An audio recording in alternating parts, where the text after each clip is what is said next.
I'm very sorry about this.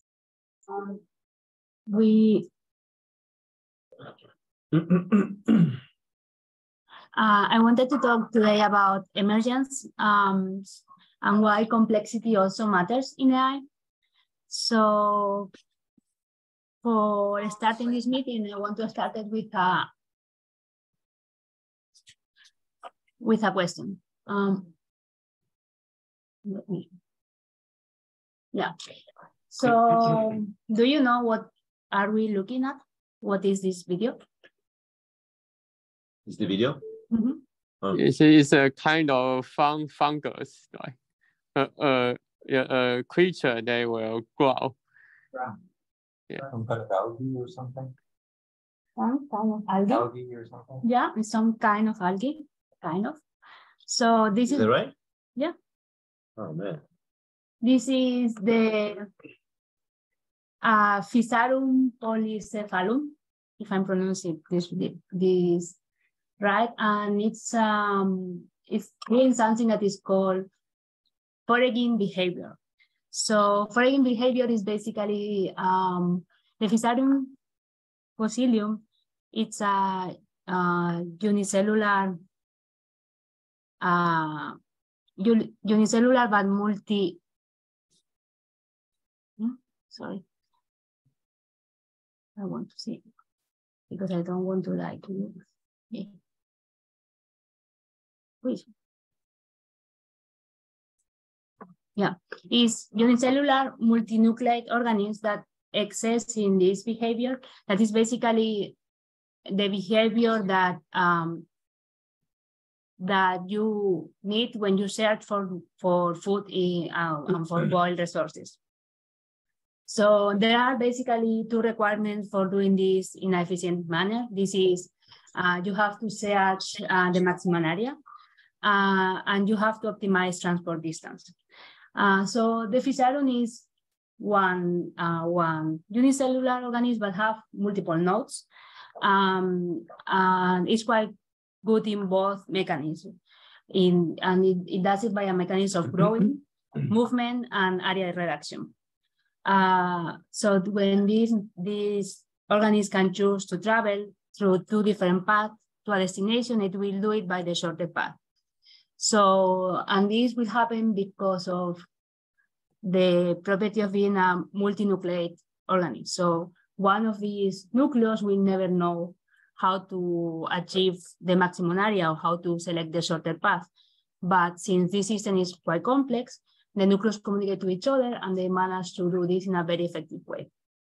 So the next question is,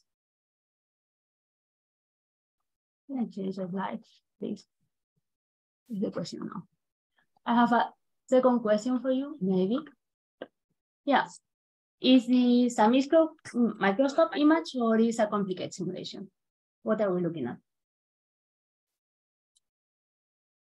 Microscope image. More options? Complicated simulation. None of them. It's actually a relatively simple simulation. So basically, you can simulate the behavior of these organisms by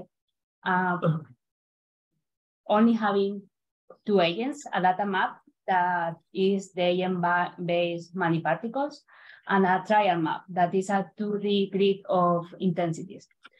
In each step, the data map, the particles have three sensors, from left, front, and from right. And it will basically check if it has something in one of these positions. And if it has something in the front, then it will be randomly moved to the left or to the right. And if not, it just will move to the front. The trial. Like my Roomba robot. Yeah, kind of. So your Roomba robot copied from NATO. So the trial map will be basically do some diffusion and then into this diffusion of the intensity. So when it moves, you save intensity of how many times a particle have passed by there. Then the trial map saves this, applies some diffusion, and to this diffusion applies some particle decay, some random decay. And with just this kind of simple rule, you can simulate something that looks as complex as it looks the system before. But the point is not only as how complex it looks, is that this shows something that is called emergent behavior. So basically, this will be able to do things like optimization problems. So with a very similar simulation to this one, with something that is called ant-colony optimization, you can basically solve the traveling salesperson problem. So the traveling salesperson problem is this problem where you have different destinations and you have a person that have to go from one to the other. And if you will just check the destinations by counting all the possibilities, this goes to the images very small, but this goes with n-1 factorial divided by 2. So when you have a number of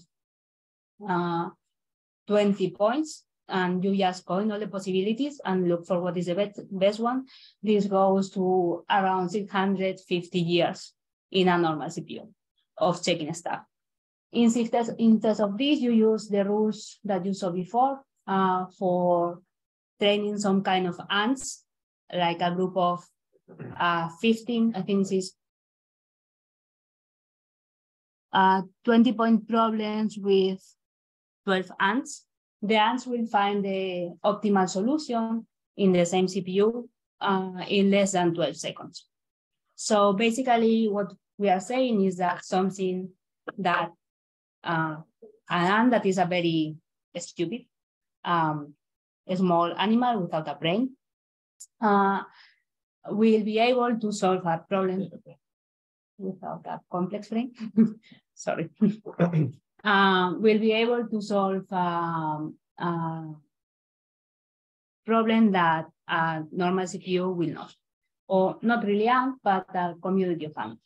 So emergence occurs when an entity is observed to have properties that its parts do not have on their own, properties or behaviors that emerge only when the parts interact in a wider world. So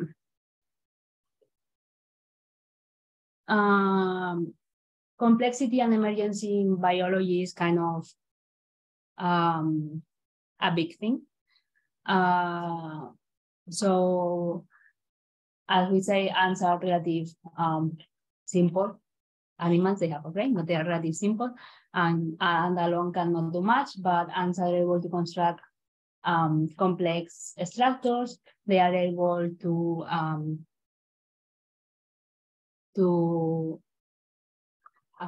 farm or take care of animals. And they are able to defend themselves or decide when to go to a war. But in biology, we have much more complex examples.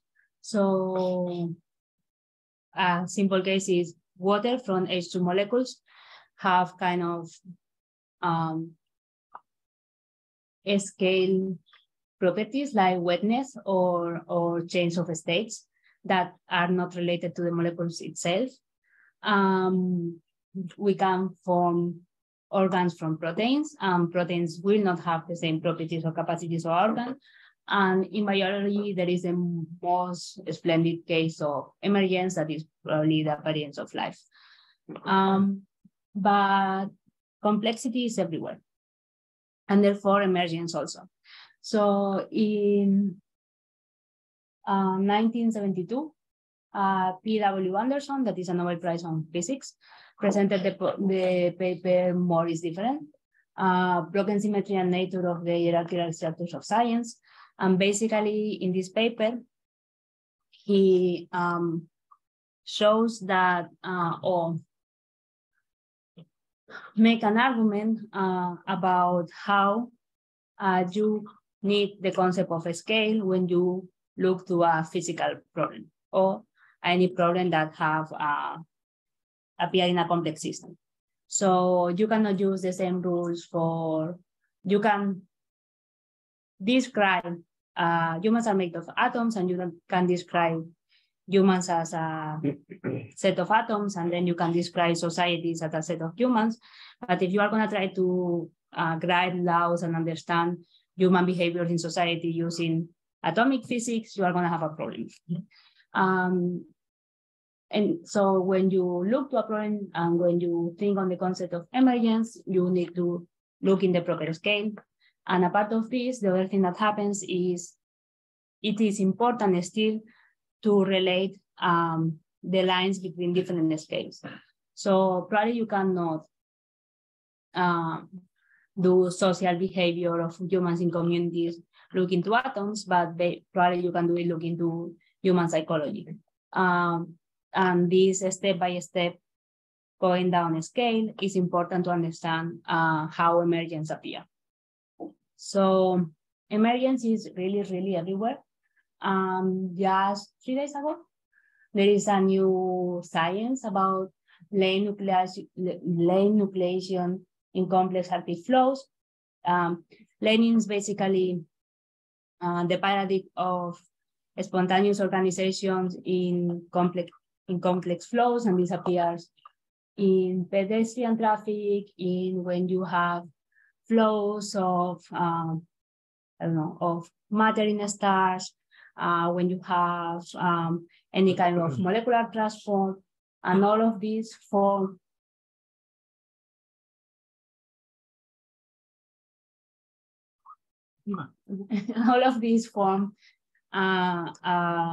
basically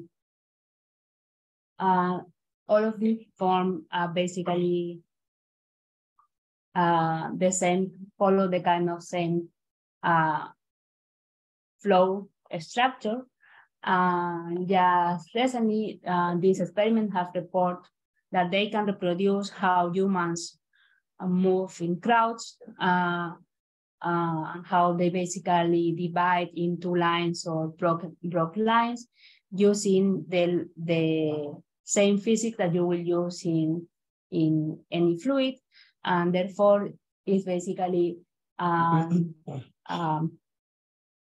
scale problem of Brownian movement. So this kind of exemplify the point that we were doing before, that when we look to a scale, we are able to understand emergent properties that look not related, and can be explained with different level of physics or mathematics, depending on what you're looking at. But at least there is kind of these emergency properties have like a common base on the back. So emergence is big in biology, but the field where emergence is more studied is actually physics, or is the field where emergence at least get a bigger number of mathematical, a better mathematical description. So classical mechanics can be seen as an emergent property of quantum mechanics. Friction, viscosity, and elasticity could be seen as an emergent property of actually solid state materials when they are in movement. But what is more important, statistical mechanics, especially phase transition, can be described with mean field theory, or is mainly described with mean field theory. And mean field theory, we have seen recently that is a good description for neural networks when they are in the big number of neurons. As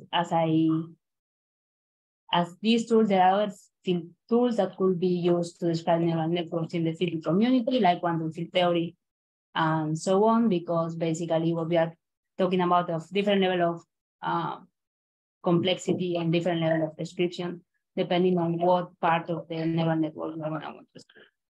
So just because you may have heard about it, there is a difference between weak and strong emergence. Weak emergence is the type of emergence in which the emergent property can actually be computed as simulation or similar from the particles itself. A strong emergency is when the high-level emergency is actually irreducible to the system parts. So in physics, there is not a strong emergence, and a strong emergence is what this looks like is appearing on neural networks.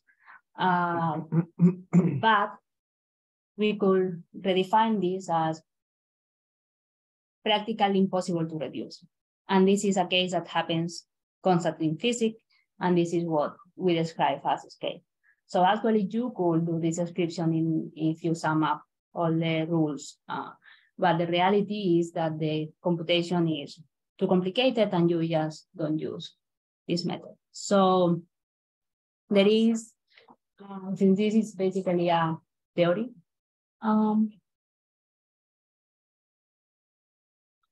a theory seminar, I wanted to do an argument for the appearance of an emergency.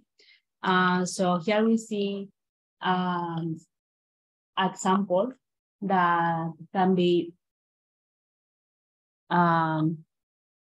example of a strong emergency that is quite simple and is based on a partial bit ensemble for a 3-bit system with 2 possibilities represented by the cycles that are colored and black and white.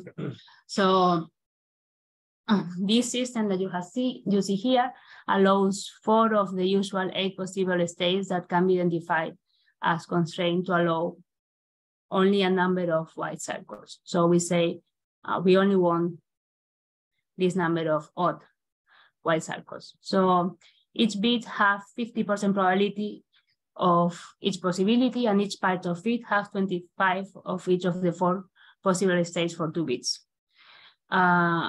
So therefore, the possible observation of any subset, so the possible observation of any member of the system cannot reveal the existence of the global constraint.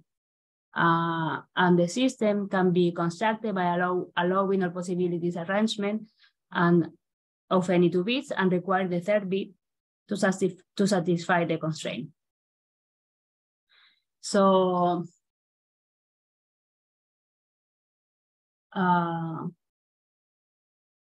all bits satisfy this property, and the system states are symmetric with respect to bit exchange. Remarkable, this implies that the state of any bits is completely constrained by the global constraint applied to the whole system. Even this is not obvious for the bits. And this property kind of appear to satisfy the conceptual description of a strong emergent property, even if it's just could be seen just an observation problem, but it also could be as an observation problem what we describe as a strong emergency, and therefore could be described with the probability distribution for a partitive system, and you will get, if you allow only the rules that we saw before, you will get a representation for the system like this. So there is an argument for a strong emergency and a mathematical explanation of it if you consider that your system have restrictions that you are not aware of. Continue. So emergence in neural networks. So I think 2 years ago now, OpenAI showed the ChatGPT, the GPT-3 paper. In this paper, they basically train a massive neural network with a new transformer system, and they scale it up from GPT-1 or 2 up to 175 billion parameters. And what they saw is that this system have emergence property. So now this new language model is able to do zero-shot tasks that was not trained. So I assume that when the OpenAI people was growing up the system, didn't expect it to have this particular emergency, but I guess they knew that they were working with a complex system and that they will get some kind of emergency. So this was 2 years ago, and we have all seen tons of results in kind of empirical manner of what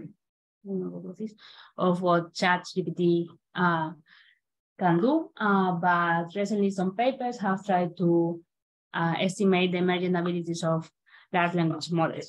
So in this paper, basically, the people from Stanford try to measure kind of human-like capabilities.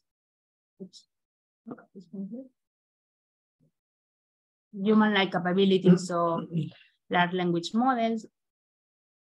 And they see that there is a scale of the abilities in arithmetic, multitask scenarios, or natural language classification, and the capability of understanding word in context with the scaling of the model flaws.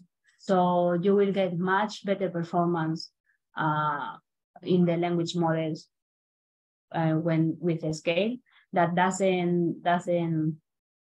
is not linear with the number of parameters. So surprisingly, what is kind of unexpected result of this is that these language models tend to fail and tend to do good, the same task that humans tend to fail and tend to do good. Okay, so this produced the creation of a new benchmark that is called Big Bench, that is the beyond limitation. I have a comment about that paper because actually I read this paper. And there is a very simple explanation for these plots because this accuracy.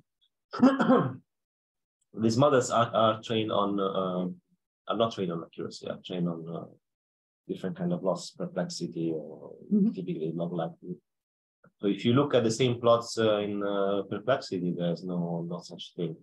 So pretty much, I mean, mostly. So in practice, this emergence is just because of how we define accuracy, how we measure. Because if you measure with loss, there's not such thing, right? So what happens is that when the loss crosses some threshold, then for whatever reason, then accuracy is suddenly better.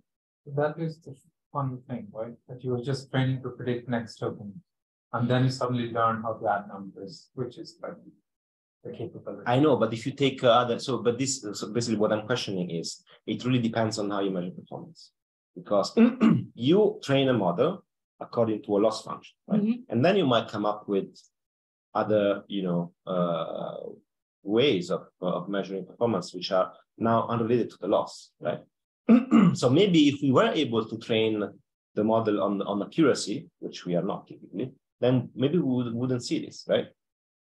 So what I'm saying is this emergence is actually, it might be due to our, the way we invent new measures of performance, which are not the one we train the model. I understand, but the truth is, like, if you fine-tune a smaller model in solving a task, for example, whatever, if you fine-tune Bloom with instruction tuning in a particular task, you will improve perplexity and you will decrease the loss as much as you will decrease with a bigger model. But this Bloom will not have emergency. Where is this shown? Zero shot capability. So this is part of what our group is doing, and it's part of what this benchmark shows. Part of which group? CP. It's team, and it's part of what is in this benchmark. But again, that doesn't really answer my question. Beyond the imitation game. What I'm saying is you can go to smaller losses and still don't get the zero shot performance. Yeah, but again, you still base your observation on a measure that you have invented and the model does not know about. That's what I'm questioning. So what I'm saying is that there is nothing in the training of neural networks that is emergent. The only thing that is emergent is how we humans defining measures that the model has no knowledge about. Yeah, but right? this is kind of the same in any part of science. So there is nothing that is emergent. You have a different scale of description for a different thing. So equally that you don't, I don't know, the Newton laws doesn't exist. They are just a level of description of how the world works. So these properties doesn't exist. It's just a level of description of the properties of the neural network have from a philosophical point of view.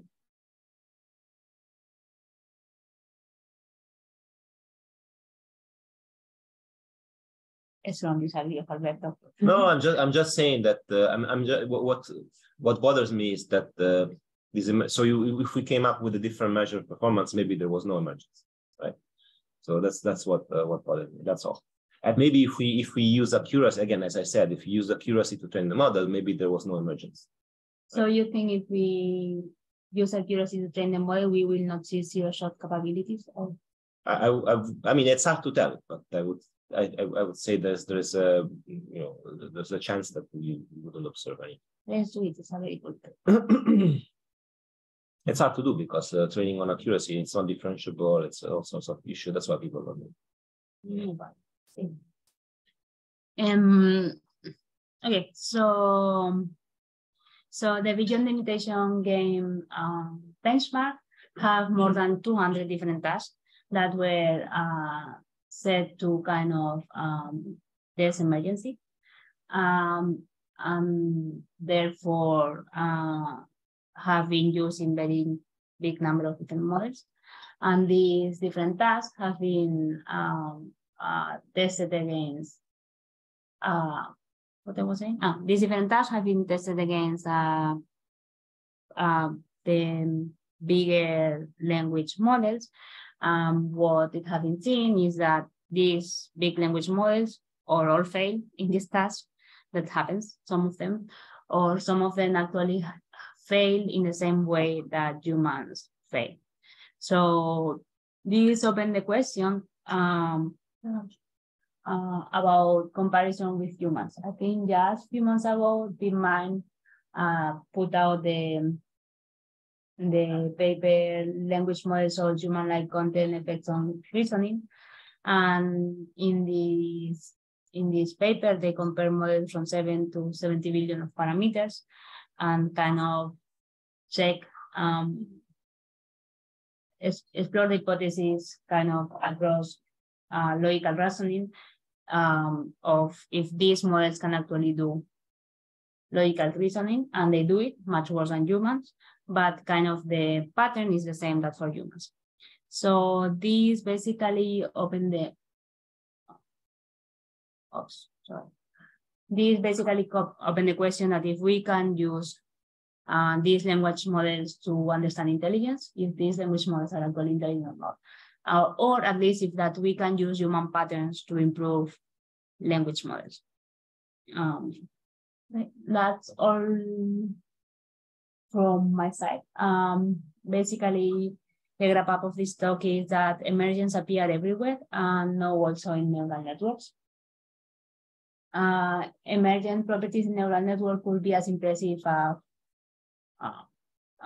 the appearance of life in nature or the human reasoning. We should further research on it. Due to this implication, it's kind of important that language models are not only trained. Large language models are not only pre-trained in English and by a small number of people.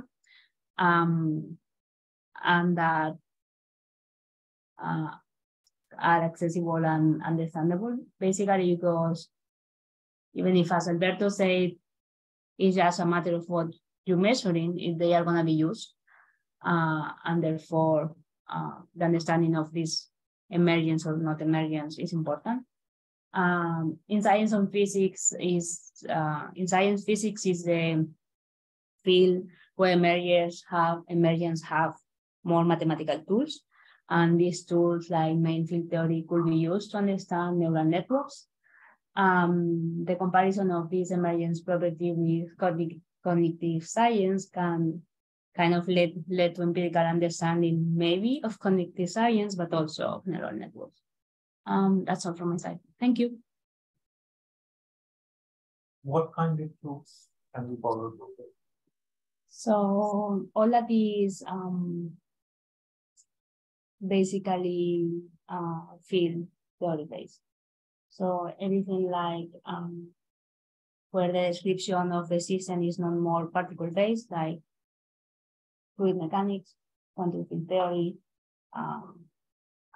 any kind of statistical mechanics, are kind of high level description of tools that will be used for this. For example, main field theory, that is what Alex is saying for, is what you use in physics for the description of the transition of states. So if you can find IC comparison, like a change of behavior in a neural network, can be described in the same way that a change of state of solid is used in physics.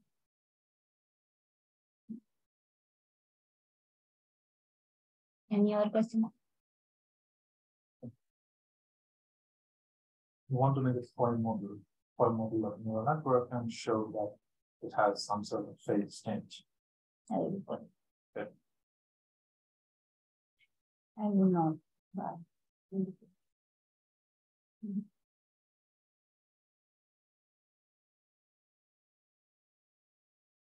don't know how it's gonna be at all. That's right. Yeah.